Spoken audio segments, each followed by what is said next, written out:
Ladies and gentlemen, today we're going to answer the age-old question. Which came first, the chicken or the egg? One of the hardest things for a father is when it comes time to send his little girl off to college. Biology?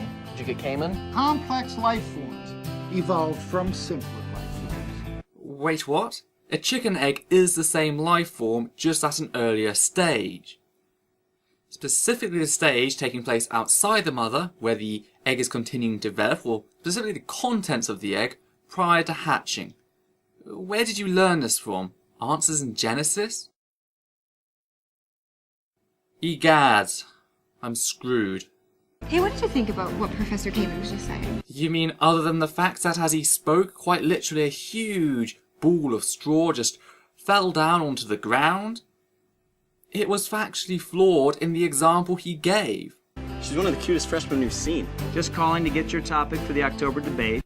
I seriously doubt this individual's ability to debate anything. He quite literally classifies the egg of something as an entirely different species of organism to its parent organism, showing no understanding of gradual adaptation leading to the development of ring species and differential populations which can no longer interbreed, and therefore an entirely new species. I really like all of my instructors, especially my biology teacher, Professor Cayman. He's a riot. AKA the Chicken Man. The guy's an evolutionist. Wait, the Chicken Man is not the creationist. Well, he certainly ain't the evolutionist either, because he has absolutely no idea what evolution is from the visual example he gave earlier. He may think that he's an evolutionist, but is just as stupid as those creationists who believe that metamorphosis has anything to do with evolution. And now he's added fetal development to the list. Well done, creationism. You're adding more stupidity by the hour. And there's nothing in the whole course description about biblical creation as even a plausible alternative. Ooh, dramatic and spooky.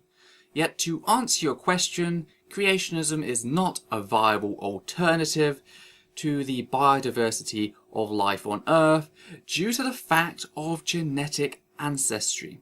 That's right, genetic science. All our public schools and universities teach evolution as the answer to the origins of life. I am surrounded by morons. Not a single credible individual on this planet teaches evolution as the origins of life. Evolution has fuck all to do with the origins of life, merely discussing the biodiversity of life that has occurred and evolved since life began. The word you are looking for is abiogenesis, which discusses the formation of simple molecular life via the observable process of self-assembly. So far, I'm waiting for one actual point that has fuck all to do with evolution. Don't you think Professor Cayman has some good concepts? He could be right. Have you ever seen that thing that Cayman does where he shows how we all came from apes? Nope, we didn't come from apes. We are apes, by every definition, and this is supported by both taxonomical evidence, i.e. our bone structure, as well as the genetic evidence. So, yeah, we are apes, buddy. Life comes from life. It doesn't come from non-life. Well done, boy. You're now stuck with an infinite regress. Claims that life cannot come from non-life. Did you not read the Bible, where God quite literally scooped up earth and breathed life into it? And if you claim that God is life, then where did God's life come from? Infinite regress again. Fact is, I would agree with you on the fact that life cannot come from dirt. You see, dirt lacks many of the advanced compounds which are required for the process of self-assembly, hence we should be looking at the clays and the primordial oils that existed at the time that life began. Yet again, none of this has anything to do with evolution, discussing the process of abiogenesis.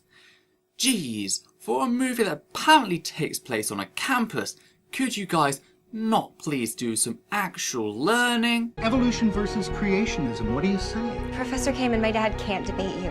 Too fucking right. A debate actually requires an individual to know the position they are defending, which, quite frankly and clearly, nobody in this trailer knows fuck all about evolution. If I were you, I'd get out of it. I've never done anything like this before.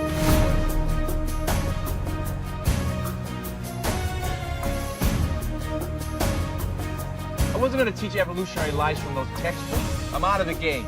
I don't blame you.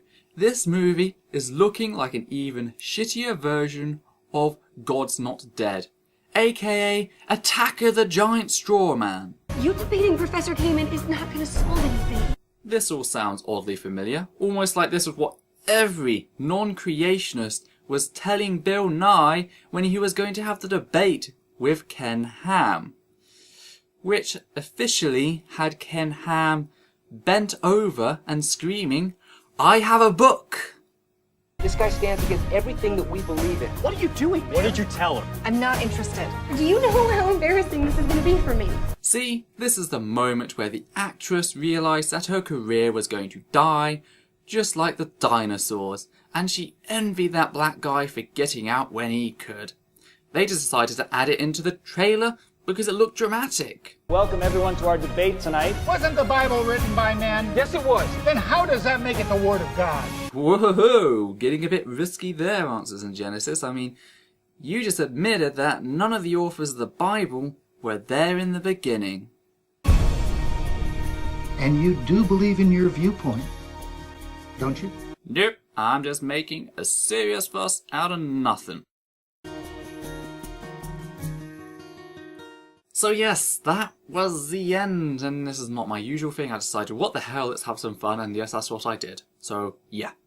Hope you guys are all doing okay, hope you enjoyed this little treat. This is Essence of Thought, take care, and out.